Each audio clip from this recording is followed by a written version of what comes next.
drawing you today.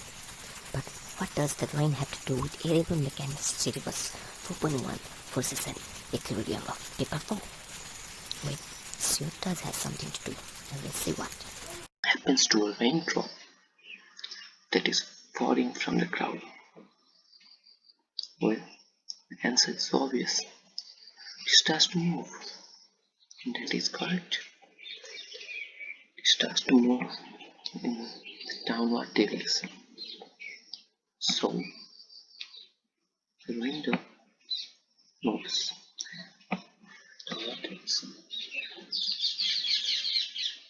It is exactly what is meant by force. Force changes the velocity of an object. To identify any force, we have to identify whether the object is changing its velocity or not. To identify the direction of the force, we have to identify the direction of change in velocity. In this case, the direction of force appears to be downward because first the raindrop is at rest, and then it starts to move downward, so its velocity increases downward. So its force applied is also downwards. In this case, force is mg, as we all know. M is the mass of the raindrop. This is the expression due to gravity. So we need to understand that force is a vector quantity. It has got some direction. In this case, downward direction. So now we understand the force and the other part of the force, that is its direction, magnitude and direction. Now, the other part of this section is force and equilibrium. Equilibrium. So, what is equilibrium? Many people understand that equilibrium is when the object is not moving, but it's not true. It's not true. Because, let's see why. In the same example. So, this is the same example we used below, the raindrop one, because it's raining. I want to know why, and you may also want to know why. So it's ending. It's falling downward. A typical raindrop falls for 1 second, and then reaches its terminal velocity. But if you don't know what terminal velocity is, you may have to read it. But as a general concept, as a conceptualization name, yeah, that's the name I choose. So as a general concept, it's the peak velocity of objects obtained when it's falling. After that, it doesn't accelerate. Its velocity doesn't changes.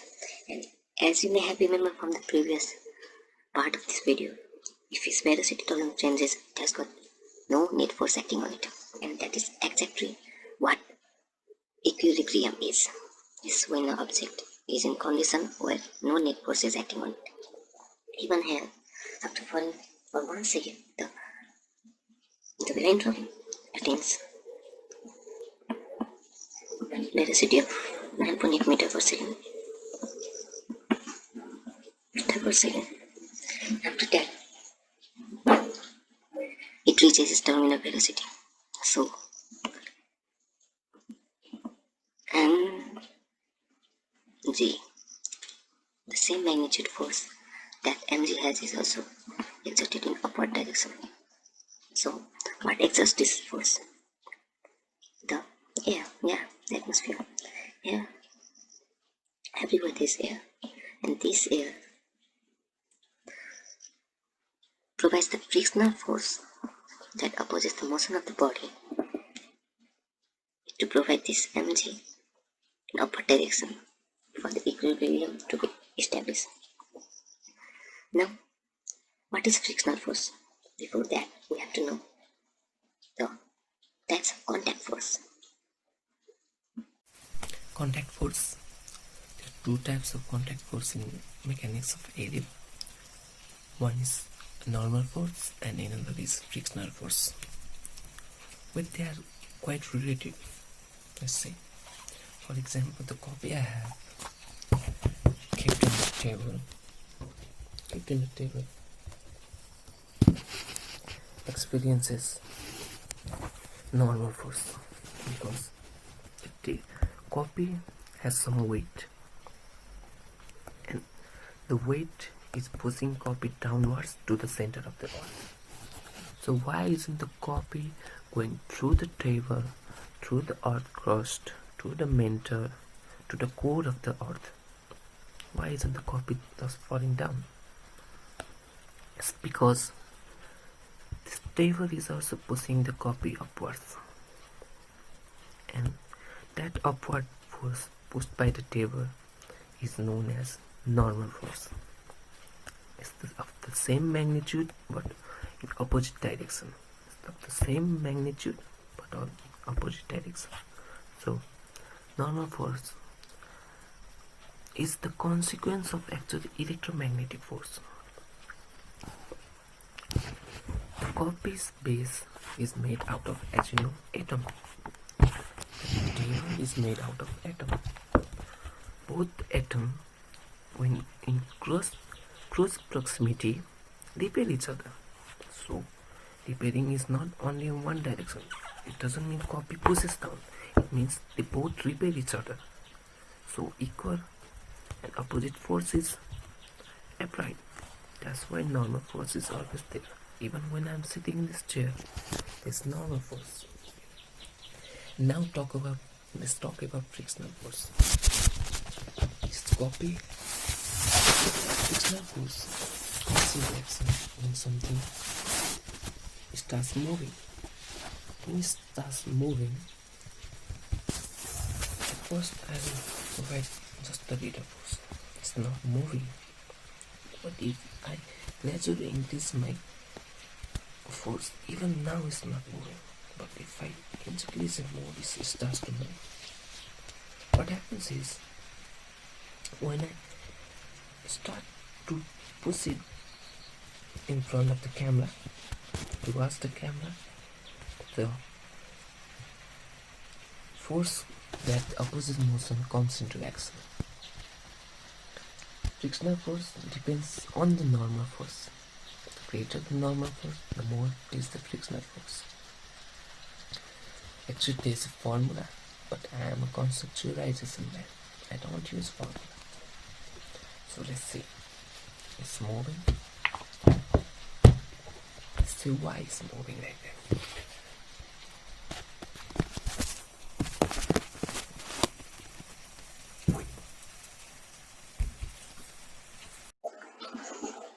So let's pretend this is the copy, which is the best I could draw it. This is the table. So now, as a tool, and as you also know, we change the color to black, I guess. Yeah. As a tool, and the downward is in equilibrium because it's not changing the normal force, not changing the velocity. Yeah. It's the normal force. And the normal force. This, when it starts to change the velocity, that is when it starts to get moved as a movie moved, as I pushed it here towards the magnet. There's one more force being produced here, that is frictional force. Frictional force always acts in the opposite direction of motion. If it is the direction of motion, if I accelerate it in this direction, it will emit force. Frictional force, that is actually and I won't go into the formula, but it's actually coefficient of friction times the normal frictional force. Is this or is smaller than this? So MA, the force I'm applying, even when I'm applying the force, this copy is not moving. It is due to the frictional force hasn't reached the limiting frictional force. The limiting frictional force is the maximum amount of frictional force that a two static object, this is also not moving, this is also not moving, because so it's two static object has without a motion. So if it is exceeding the limiting frictional force, it reaches to limiting equilibrium. After that, if it's in the verge of moving, so if I apply more force, it starts to move till the friction has got reached to limiting friction. It keeps on increasing as I increase my MA. This is the contact force, both of the contact force, friction and normal force.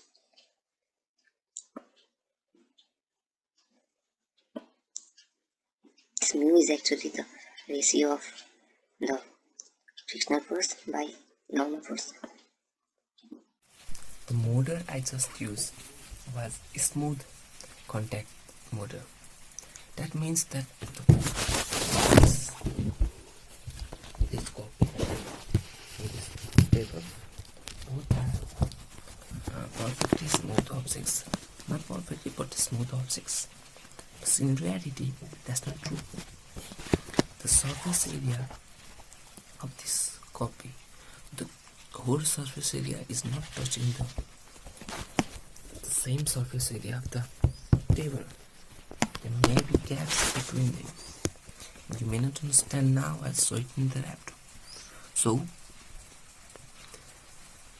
smooth model has got some flaws. One of the main flaws is the surface area is not, the whole surface area is not touching the whole surface area of the another object in contact. You may think, why does the surface area matter? It does matter in talking about normal force, because as the surface area increases, normal force also increases, and as the normal force increases, friction also increases. So it's counterintuitive, but the more smooth the surface is, the more surface area it has got in contact with another object, the more frictional force is there. My pen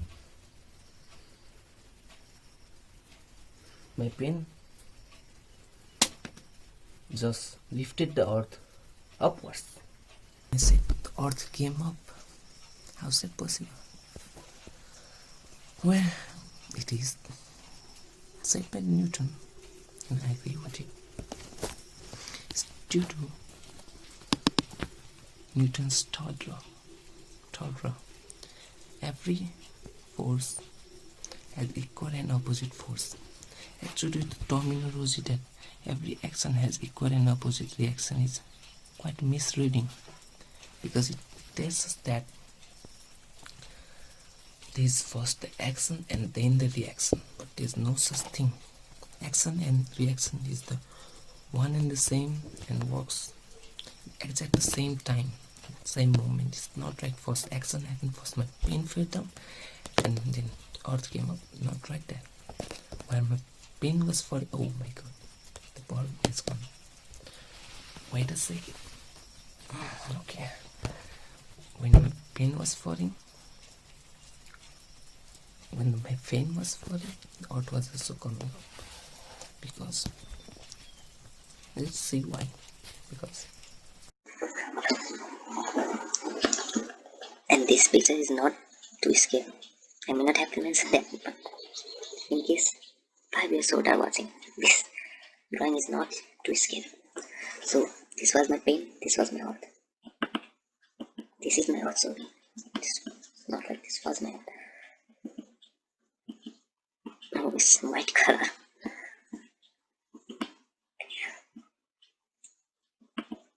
So the pen fell down, but I said it lifted the earth up. What did that mean? It means that as the pen was falling with the force of mg, the earth was also, according to the Newton's third law, earth was also coming up due to the force this m is a pin, the pin's mass. It is also pin mass. So Earth did came up because force is applied. Nothing is opposing it. So the Earth is not in equilibrium. So it did came up. But by what margin? By very minimum margin. When the pin was falling, the Earth was coming up. They attracted together. They are attracted together. It's not that pin drops out and is falling down. It's not like that. Or it drops pin back. So they are attracted together. And the force that made pin move the distance of 1 meter, the Earth may have moved the distance of mini negligible distance, I would say. Even smaller than the proton size, much smaller than the size of the protons. The same force made or move that distance. Force that made pin move 1 meter. So this is it. This is, as I said, is what forces and equilibrium is in mechanics, is the concept of them.